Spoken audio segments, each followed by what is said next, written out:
As an attorney and someone who loves this hobby, something that I am taking a massive investment in right now are the complaints filed against Whatnot in the state of California, alleging that they're currently breaking California's ban on illegal casinos. I want to break it down for you. Now, as a reminder, even though I'm an attorney, this is not legal advice, and this is not the end-all be-all of what is occurring. It is simply me telling you where things currently stand and what may or may not happen. So, let's look at it.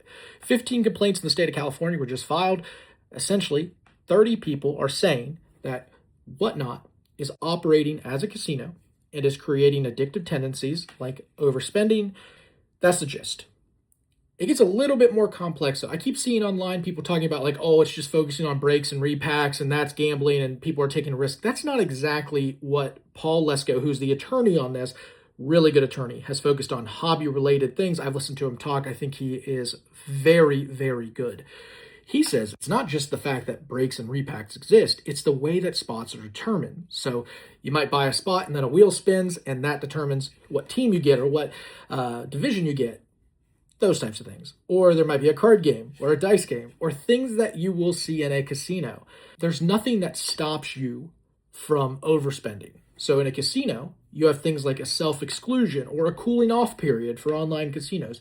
Whatnot doesn't offer that. I have argued for over the last year that Whatnot should put those buttons onto their app to protect consumers. They have not done so. The only thing that they have done is put spending limits. I think Whatnot is obviously going to go on the defensive. They've already said that they're a marketplace, they're not a casino.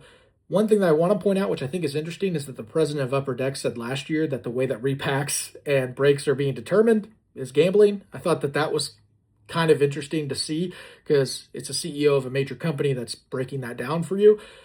So what happens next? I think Lesko is probably getting a lot of calls right now for people who want to join in the complaints and want to file against Whatnot. What we're going to see is a lot of litigation. It's going to be back and forth. It's going to probably get a little bit messy.